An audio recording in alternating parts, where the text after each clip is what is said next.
We start with the top down. Like I said, you can come in this building at any time and you're going to find a Lovegreen walking around.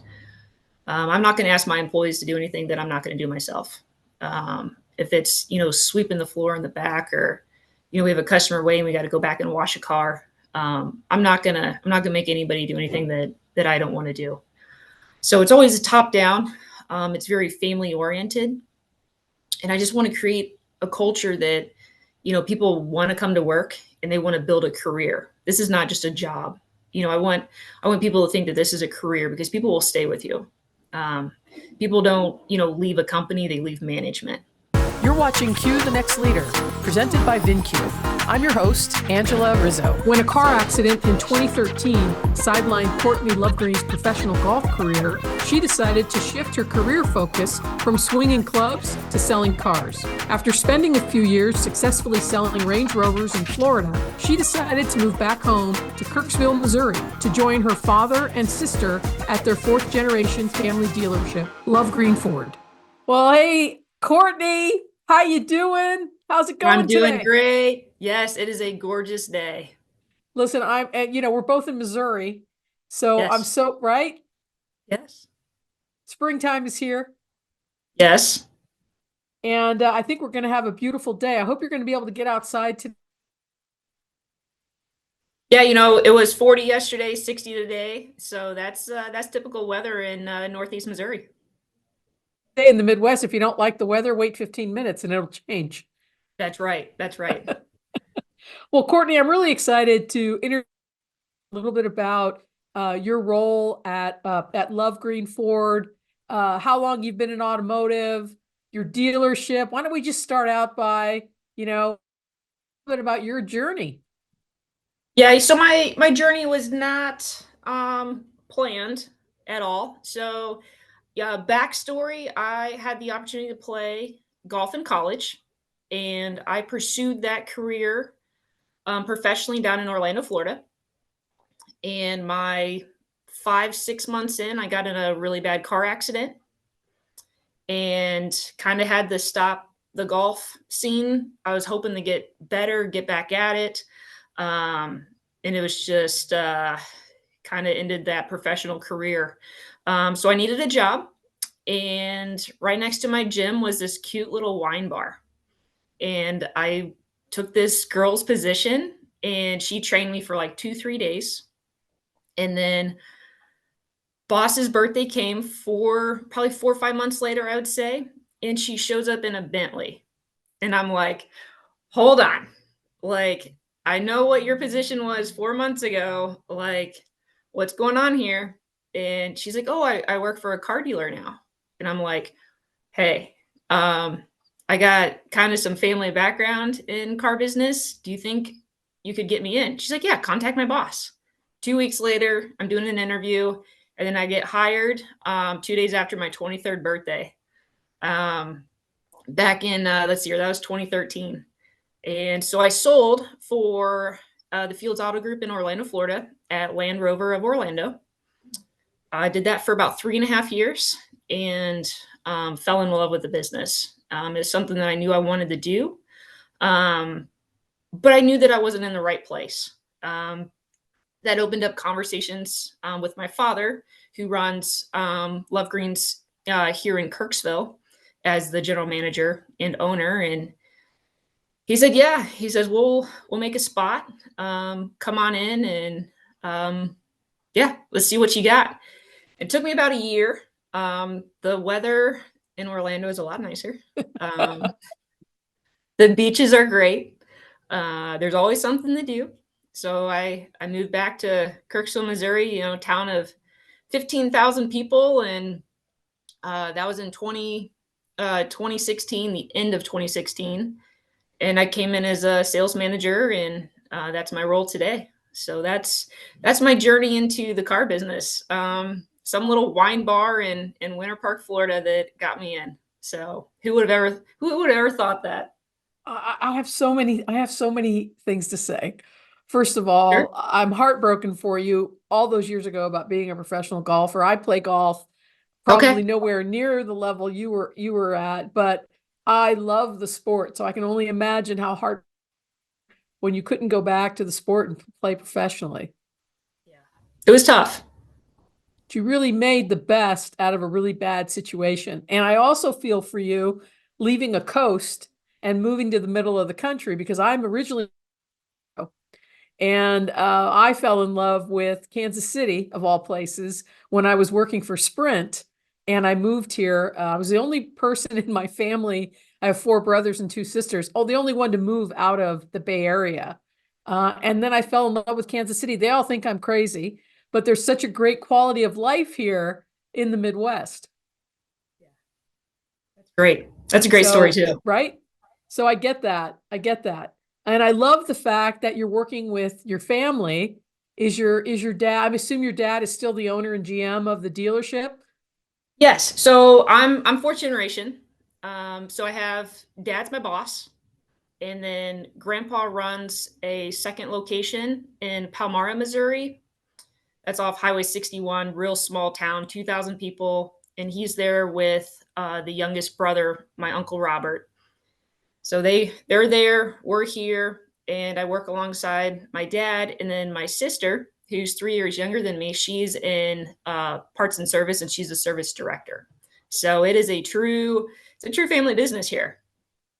Really great. What do you think sets your dealership apart from other dealerships, in the area? Just going back to that family feel. We're here. You walk in the morning, and there's a Lovegreen walking around. We're visible. Fourth generation, we got women in key roles, and we try to keep that hometown feel, and just stay away from that terrible corporate word that people just sometimes, it's not always goes their way. So it's just that family, just homegrown dealership that I think really draws people in. I love it. I love it. When you think about how the market changes, how do you and your dealership stay competitive? You know, that's really tough. And if I had the perfect answer to that, I wouldn't be here today. But, I would have to say, back to VinQ. I got to lean on my rep, and this is a shout out to Chris Arnold. He calls on me every month, and he's always got some idea, something to look at, something to try new, something that's going on in Florida that, hey, it might head your way. Try this out. So you really got to kind of lean on some third party vendors that talk to hundreds of dealers. They know the market probably better than what we know the market, just because they got so many people to talk to. That's really a great point. Chris Arnold is performance managers, and he's one of the leads of the group. Yes. And, he's got a ton of experience. I think he's been in the automotive industry more than 20 years. So to your point, he takes what he's learning from other customers, and he's more than just somebody that calls in and says, how you doing? I mean, the performance managers really look at the business and your inventory and everything that's going on, right? Don't they help, guide you? Absolutely. That's great. You mentioned being on VinQ. I know that you've been on VinQ for quite a while. A very loyal customer, and thank you. We appreciate your business. Can you talk a little bit? Can you talk a little bit about kind of what are some of the key things for your dealership performance that you track and has really helped you and your dealership? Sure. So you'll probably, don't quote me. You'll have to get the quote from Nikki.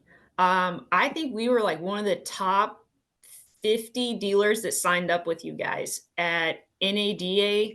I think back in, I don't know, 2014, 2015. I was still working for Land Rover, and I flew to NADA because my dad's like, we don't have an inventory management system. We have no way, like, I need to get into the technology side. Here's my dad talking about technology, which is interesting. And so we signed up with you guys, and we had access to like the NADA book. We had the old school paper book where you got to like Oh my gosh, I don't even know how those work. Um, Dating myself there, but we got on VinQ and it was like a whole new world. It's like we had so much more data that we didn't even know existed, and it was accurate. It was fresh. So we went from nothing to using VinQ, and all of a sudden we had all these KPIs to measure. And we started with you guys when you guys were just starting out with just a small little dashboard. um, but that was like mind blowing to us as well too. And so, we've grown with you guys, and I understand like the growing pains, but the data is just so unreal that you can measure any KPI that you want. And it holds you accountable. It holds managers accountable, and the data doesn't lie. So there's certain KPIs that I look at. Chris has definitely opened up some KPIs that I need to be aware of, that I didn't even know existed. So it's been an eye opener. So here we are. That's great. Yeah, it's funny because 2015, wow, we were just a baby then, and it's been almost 10 years. And Yeah. the software has evolved so much over that time. And we pride ourselves in saying that a lot of the enhancements and changes are dealer led. Like, Yeah. we almost operate like a family business where, Sure. right? You know how you feel how people feel when they walk into your dealership? That's how our customers feel when they work with us, that, we're here, we live, we do everything we can to support the dealer body, because if you guys succeed, then we succeed. And I think Right. that's how we like to operate. I remember texting Nikki. Like Nikki was like our rep at the beginning and like onboarding us. And I remember when you guys went to the mobile platform and it became bigger, I was like, hey, when I'm walking around a car, can I have the note section in the mobile device? I can't remember all these notes and then come back to my desktop and type them in. She's like, oh my gosh, I never thought of that. So I don't know if I was the creator of that, but I remember texting Nikki and being like, hey, this would help me out a lot. So I really do appreciate that you feel like you can mention something and you guys look right into it. Your support team's awesome. I had a little issue with my buyer's guide with font sizes. I text Chris. I think it was fixed within 20 minutes. Wow, Yeah, that's great. that's what I said. Yeah, so it's crazy. But yeah, I agree. And that's why I think we've partnered with you guys so long, because you guys have the same core values as we do in that family aspect.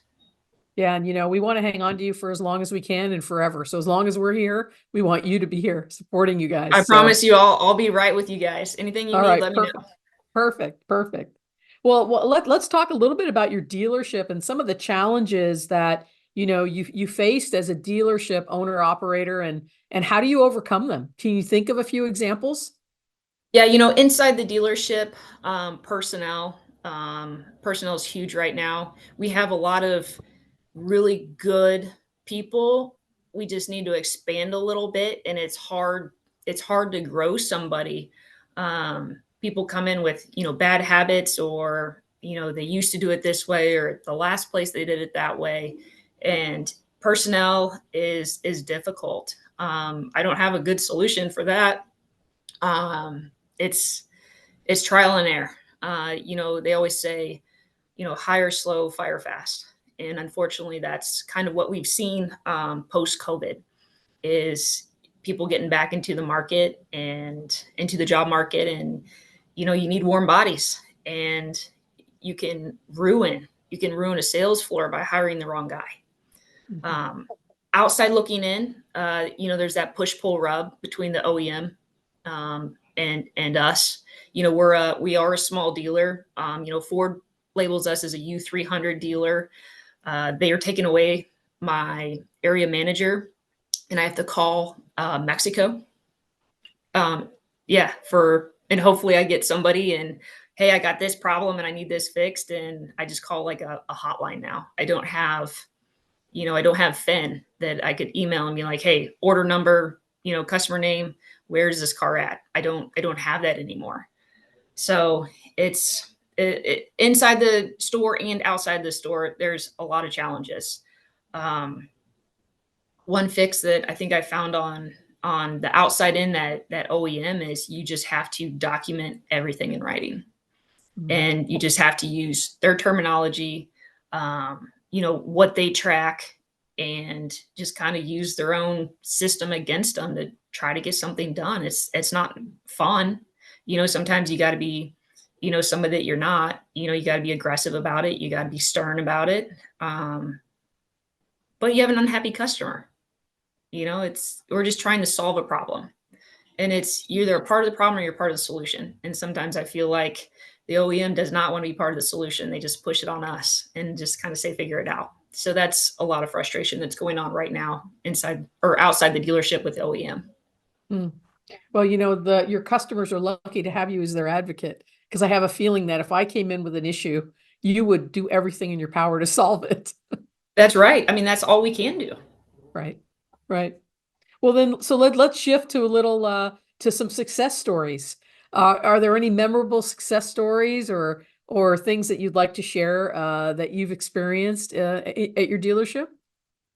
So last year I went to NCM Associates there in Kansas City, and I graduated from the general management school. That was like 10 months long, and show up on a Sunday night, and we would be in class Monday, Tuesday, half day Wednesday. And we did that, I think it was like every 6 or 7 weeks. So there's like, 6 sessions, and it was just information overload. I think I found 15 of my best friends, because we're all in the same boat with the same struggles. I had people in California, people up in Ohio, and they had the same problems I have. Shocker, right? They got, 200 employees where I got 20, and we got the same problems. And so that was real eye-opening. That was a grind. But at the end, I have so much more information. The school was great. The people were great. The instructors were so helpful, and I was ready for that. Working in this business for almost 10 years, you can only get so much from your peers, so much from third-party companies. I needed further education, and I got it. So a huge success. That's great. I'm so happy to hear that. We've been talking to the folks at NCM. Okay. We've been partnering with them. We just did an event in March, where we had 65 women in automotive come for a luncheon, and it was women within the surrounding area. And I just did a podcast that came out yesterday, and Stacy Stewart, who is one of the Okay. VPs at NCM, is on. I'd encourage you to take a look at it. And Sure. we love Yeah. NCM. Let me write that down real quick here so I don't forget. And you said it was Stacy Stewart from Stewart. NCM. She's a VP. She's lovely. And they are just a wonderful company. And I know that they offer a lot of value to dealers. And the fact that they're Oh, here in absolutely. Kansas City, right? Do you know that they established the first 20 group? I did know that. I couldn't believe that they did that before NADA 20 group. I Yeah, was actually shocked on that. So 1949, and it was a Ford. It was a Ford store, 20 group. And it's still, that's Stacy said it's still going on today. Same 20 that's great. group. Isn't that I'm not crazy? surprised. That is crazy. Yeah. So that's amazing. And it's so great to connect with more women in automotive who are in leadership Oh, absolutely. positions. There are a couple of other women there that are in really high leadership positions. So it makes you feel Yes. proud to be in automotive, right? When you can Yes, it contact and does. connect with Yes. people. So let's talk a little bit about your customers. Like, are there some things that you're doing, above and beyond the family feel? What are you guys doing to ensure positive interactions with your customers and customer satisfaction?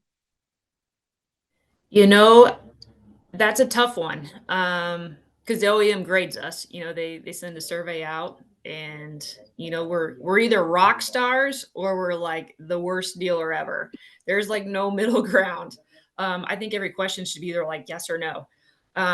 But what we have found over kind of the last couple of years, we feel like we've figured it out. The first thing is communication.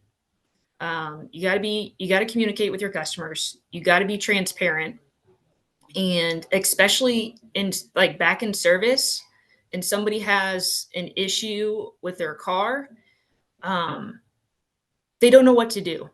And we're the advocate. And you just have to make them feel like they're not alone. They're not going through this alone. And they got somebody that they can trust, somebody they can call and feel like they're going to get the job done. And so you almost got to hold their hand through it.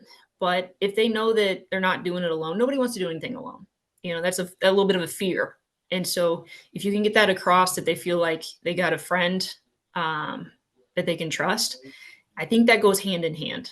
We try our best, but sometimes our hands are tied, but we're not going to do it alone. So I think that's kind of the mentality that we've adapted the last couple of years and has helped, especially back in parts and service. Oh, I love it. Are you guys leveraging other technologies or digital marketing in your dealership? And if so, can you talk a little bit about that? So we are the land of flip phones. I don't know if you knew that or not, but all flip phones end up in Kirksville, Missouri to die. So um, I didn't know you could still buy flip phones like brand new, but they are a hot commodity here. So, we have customers, 30 minutes east and west of us that don't even have internet. So the technology side is, it's there when we need it, but it's very intimidating for our customers. When you do an e-contract on an iPad, we actually print out that contract and it's side by side. It's so nerve wracking that you just scroll, scroll, scroll, sign here, scroll, scroll, scroll, sign here. They have no idea what they're signing. They trust us, but it's sometimes technology can hinder that trust factor. And I think you can hide facts behind it and you lose that transparency. So we are not the most tech savvy people here, but we mirror our customer. So I think it kind of goes hand in hand a little bit, that when it needs to be there, it's there. And then when we need to tone it down a little bit, we can come to that customer's level and they feel so much more comfortable. And I think that's why some people come here instead of going to the city and buying. They don't want an iPad shoved in their face. I think they want that pen and paper and show me. So yeah, show me, right? Isn't that We're the show me motto state of Missouri? That's right. Show me state. And you're right. You have to accommodate what your process is to your customer base. So if they're not tech savvy, and your point, there are some areas that don't even have internet service. I mean, wow, Kirksville, Missouri is not that far away from Kansas City. So you have you have to modify your approach to meet your customers where you are, which is what you just said, which I love. Absolutely. Yeah. Yep. Are you seeing any that you want to talk about that are kind of like foreshadowing or shaping the future of automotive retail? You seeing anything out there in Kirksville? Probably the biggest thing is affordability. I think that's a huge issue right now. I think that's something that the OEM really needs to take a look at in the future, is the affordability factor. The fact that, the everyday truck F-150 XLT is over $60,000 today. That's crazy. These payments that we see walking out the door is just it's baffling. So we're going to have to find a way for affordability. We're purchasing vehicles like late model vehicles, something that's 2 and 3 years old, that's still under manufacturer warranty, that we can put a service contract on it.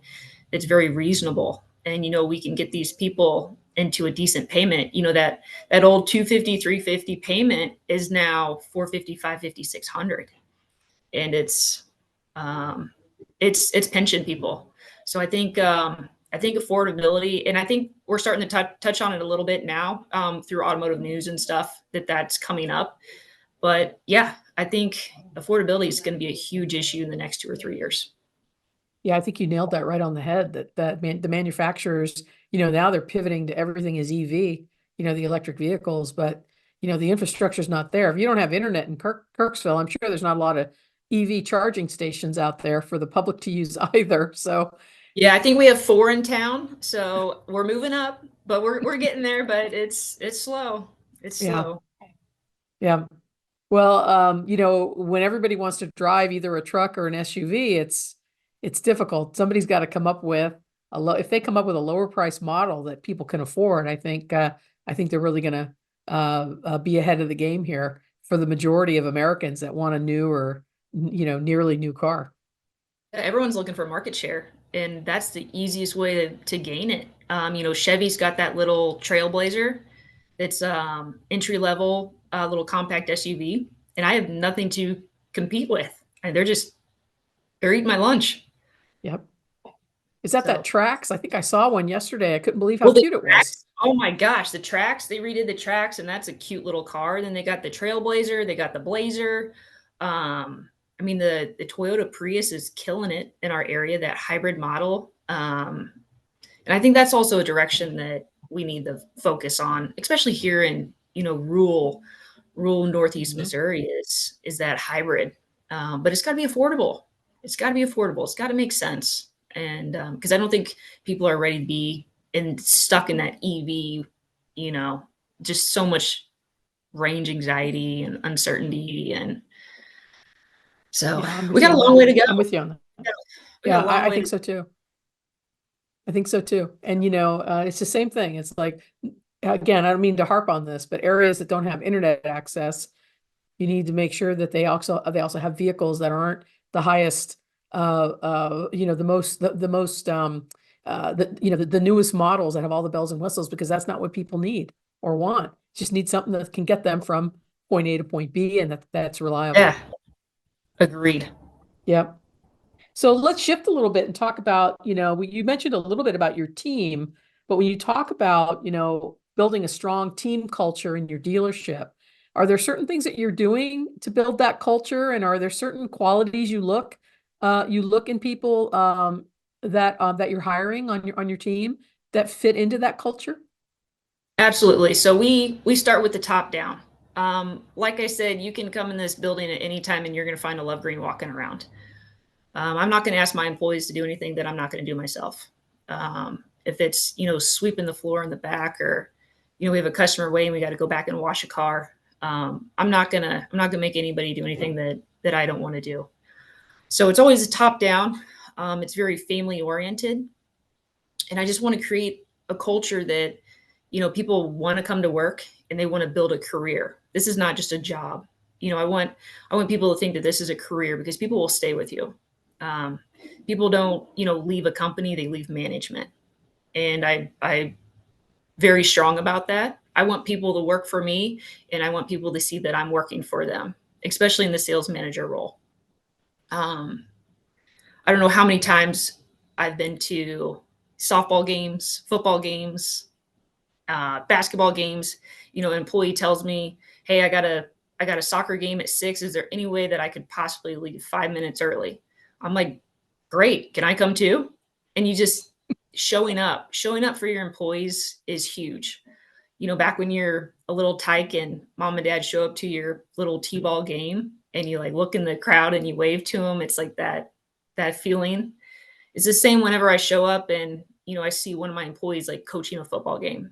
There it's that showing up feeling, and that's that culture that you really can't teach it. You either fit or you don't, and that's why, kind of going back to personnel, it's really hard to find somebody that's that perfect fit. Because I believe we do have a really strong culture, and I'm not going to change my ways for one person. So when I come to hire people, I'm looking for somebody that wants a home, somebody that wants to be a part of a team, somebody that's willing to help. And one of my favorite interview questions is if they've ever played organized sports, whether if they were 10 years old or they played in high school. And you can kind of elaborate on that, like, who was your favorite coach? Why? Who was not your favorite coach? Did you ever get into an altercation with a teammate? Here we're talking about somebody that has to, that's not their mom and dad.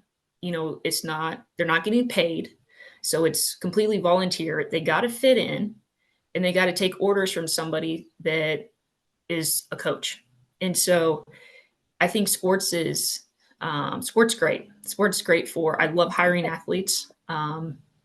I just think that they take direction better. They listen better. You tell them something and they do it. I think there's just that, I don't know, that discipline that can't be taught. It kind of has to be learned at a younger age. Well, and athletes want to win, Right. That's right. right? A little bit So of yeah, competition. A little bit of competition goes a long way here. yeah, and even competition with yourself. Like they want to get Sure. better, right? Sure. That's great. I might actually steal those interview questions from you because that's Sure. I got a really, list of I think them. I'll send them to you. that'd be great. That's a great way to really get to know someone and to have them talk to you about how they interact with other people is to have them talk about how they deal with, with sports. You can really Sure. learn a lot, right? Don't you? You must. Yes, absolutely. Do you have any advice for any aspiring automotive dealers or people who are looking to enter the automotive industry? You got to jump in with 2 feet. This industry is not easy. It's very frustrating. I think it's one of the only industries that deals with business to business, that OEM connection, and then you got to turn around and deal with B2C, that business to consumer. So you got you're almost like a little puppet. You're getting pulled from both directions, and it gets so frustrating. Um, and this business is hard, but if you can stick with it, it never gets easier. You just get better at the hard stuff, and it just becomes more natural and it just flows so much. But those first, when I started as a salesman at Land Rover, I was given a phone and a desk, and I was like, oh boy, here we go. Like, you just jump in and go, and it's hard. It's hard, and you're gonna fail, and you can't be afraid of it. But just know that the hard's gonna get easier. I So that'd love be it. my I love what you advice. said. You get better at the hard stuff. Yep.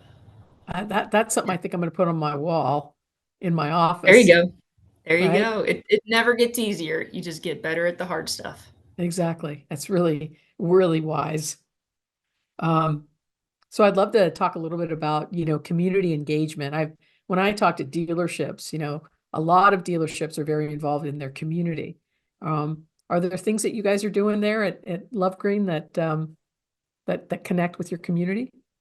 Yeah, this is my favorite thing of the business. We are well connected. Um, give you a couple examples.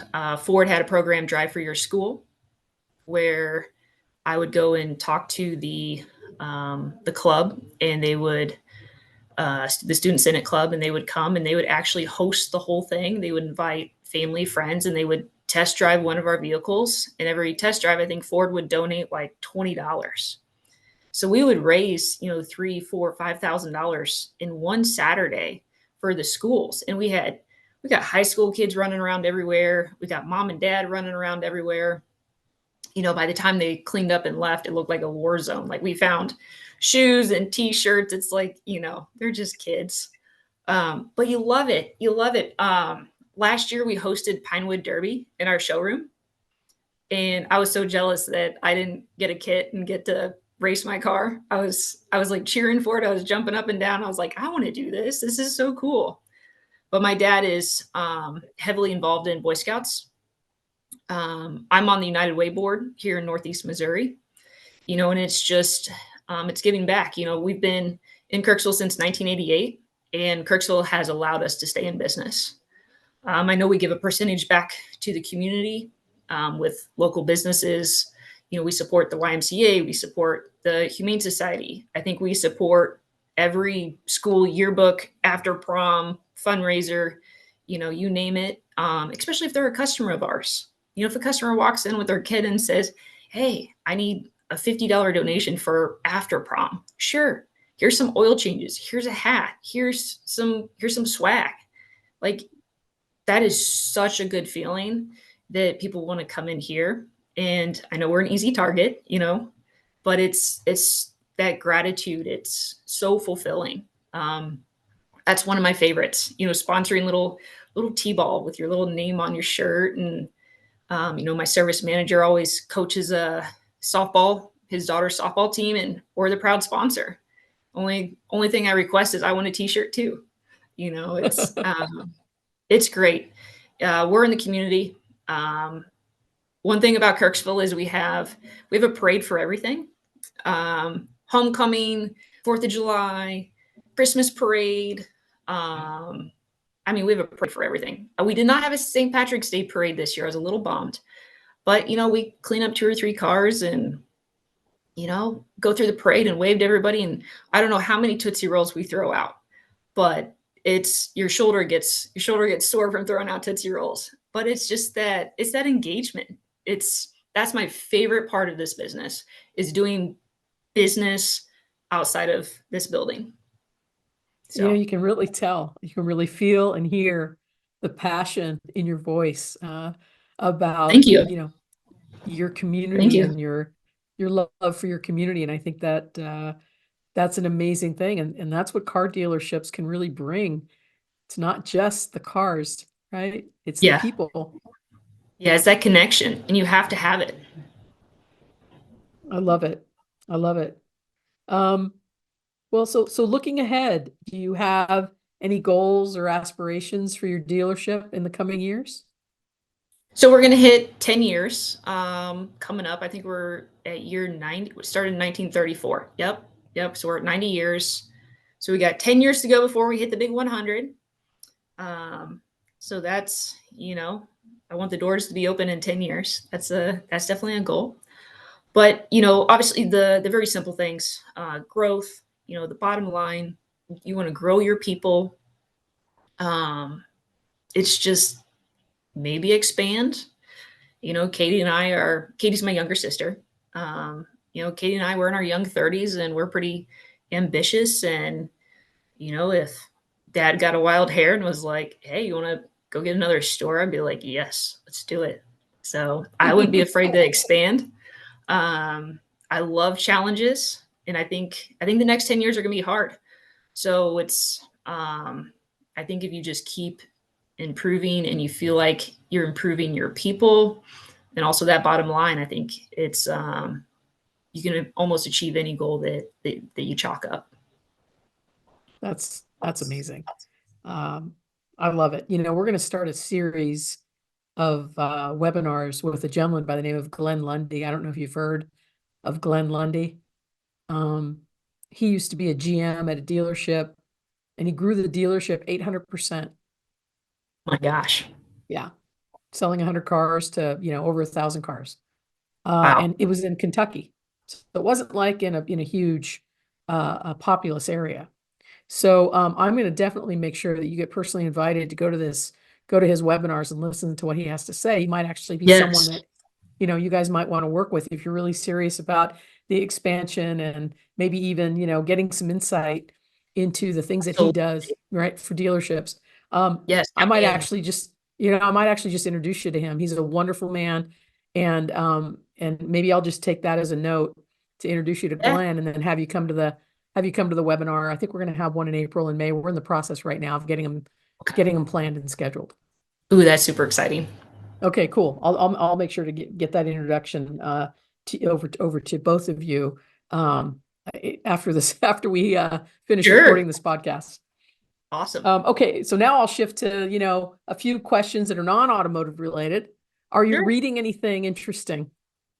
I'm reading right now. I'm reading Green Lights by Matthew McConaughey, and I just started the book. I think I'm in the first 100 pages of it, and he's an amazing actor, and you're starting to kind of get to know him as as a person. He takes you from when he was like, I think maybe 5 or 6 years old, and just kind of takes you through his walk of life a little bit, and the bumps and bruises along the way, and you got to find the light at the end of the tunnel, or you got to find something positive in that situation. And it's really uplifting. I don't think I've ever cried and laughed in the first 100 pages of any book. But it's good. I recommend it to anybody. I love reading. I love reading recommendations. Kind of quiets your mind at night and kind of gets you to escape a little bit and take your mind off business. So yeah, I love reading. So if you got anything to throw at me to read next, I'll jot it down and I'll run with it. There's a woman by the name of Katie Mares, Mares. and she wrote a book called Custom Her Experience. And it's all about making sure that businesses focus on the women that come into their businesses, that a lot of things are still focused on the men. I was just talking to Bob Kane of Jack Kane Ford, and he's also a dealership in Kentucky. And that was a book he's reading, and he absolutely loves it. And Katie she's become very popular, especially in the automotive circles, because I think she talks about automotive in particular. When you go into a dealership, there are still dealers that say, "Ma'am, where's your husband?" When she's looking at the car, and it's Ooh, like, I couldn't handle that. Women are responsible for over 80% of all decisions. Think about that. If not more. I don't know how many times you talk to, the husband and you're trying to sell an F-250 and he's like, "Oh, got to talk to the spouse." And I'm like, "You're going to be using this on the farm." Like, I don't know. But yeah, I get it. That'll be my next book. Yeah, it's been highly recommended by several people. And then the podcast I told you about, the one that we just pushed out yesterday, there's 5 or 6 book recommendations. Once you Okay. click on the actual podcast, it goes Okay. to a YouTube, and then Okay. in the text, all those, there's like 5 or 6 books too that the ladies recommended, the gals that I interviewed last week. So there's Perfect. some good ones in there for you to take a look at. All right. I got some reading to do in my future. You sure do, and some good stuff too that I think you'll enjoy. All right, next question. If you won $10 million tomorrow, what would you do? I love this question. So I would start a foundation and non-for-profit, obviously. I would start a foundation and invest it right away. Conservatively, if you get, 5%, you're looking at $500,000 a year. And I would create a foundation that kind of helps high school students that want to play college sports. And how do you get recruited? I played golf in high school. I won districts and conference 3 years in a row. I placed top 10 in state 3 years in a row. And when I graduated, I reached out to, 3 or 4 schools that I wanted to play for and got nothing back. Like crickets. And it's like I wasn't getting recruited. I was like, I remember like crying in my parents', family room. I'm like, what am I doing wrong? And I was very fortunate that, my dad picked up the phone and knew somebody that had a college athlete and says, "Hey, you got to look at this company. They help you recruit. They build like a profile and they send it to all these schools." And I mean, it wasn't cheap by any means. I was very, very fortunate that, dad wrote a check for that. But we built my resume and it like went out on like a Friday, and Monday came and I bet I was in the dining room on 2 or 3 phone calls every night getting recruited. I bet I was recruited by over 60 schools. Everything from, D1 the D3, and just I had no idea. I had no idea how to get there. So I want to create a foundation that I wouldn't build the company. I would partner with the company to help pay for that recruiting process. And then, once that student athlete got accepted, I would probably throw in a little NIL money, just because it's so hard to have a job and being a student athlete. You got to have a little play money in your pocket in a college student, and then throw in some travel vouchers. So mom and dad can go see their student athlete, play. But that's what I want to do. I want to bridge that gap on how do you go from high school to college and get recruited? Because there's so many scholarships out there that are wasted. That's why Title IX is such a huge issue. I come from a small high school. Nobody ever got recruited out of my high school. So scouts didn't come to a golf match and watch 3 or 4 golfers. They had no idea who I was. So that's my foundation. I want to find a way that, I want to give students the opportunity that I got. And, I was just lucky enough that my dad picked up the phone and had resources.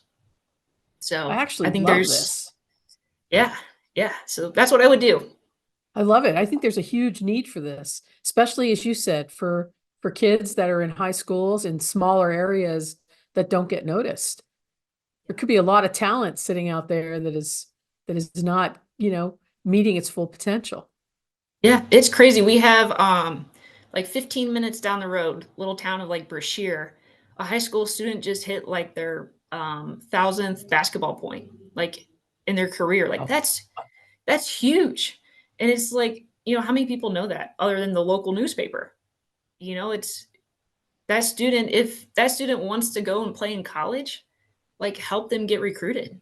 They deserve that. And not everybody knows how to get it done. So I love it, Courtney. Now with the internet and with all of the things that are at your disposal, right? LinkedIn, Facebook, Twitter, Instagram. You could start getting the word out now as you're building your foundation. You don't have to wait right. for that 10 Yeah, million to hit your desk, right? that's right.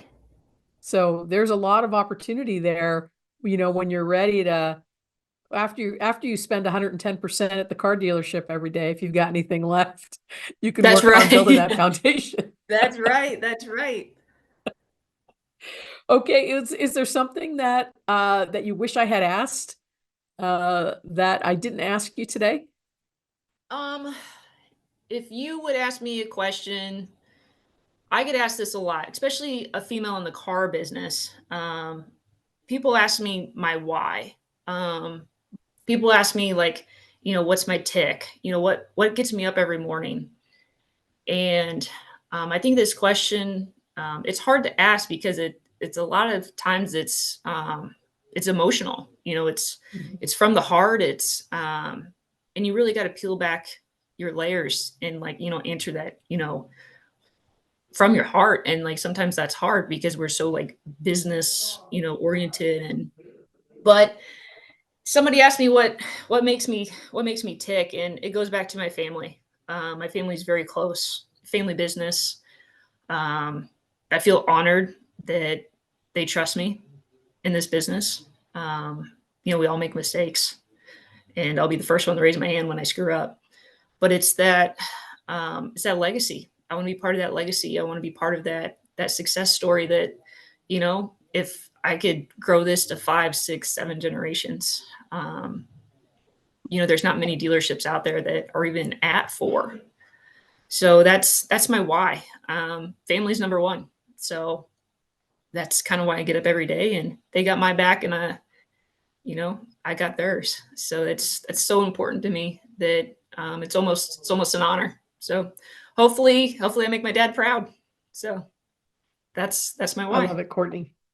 I got to tell you, I know you're going to make your family proud. I know that you're going to do whatever you set your mind to. I can just feel it. So I want to wish you luck, and I want you to know that VinQ is going to be with you on this journey. Okay. If there's anything you would need, right? You just let us know. But it was Okay. such a pleasure to meet you and to talk to you. Thank you so much for taking the time to talk to me Absolutely. today. All right. You have a good week. Enjoy this beautiful day because you never know what tomorrow's going to bring. So, You got that right. You got that but right. yeah, Thank you so I much. I appreciate it. Take care.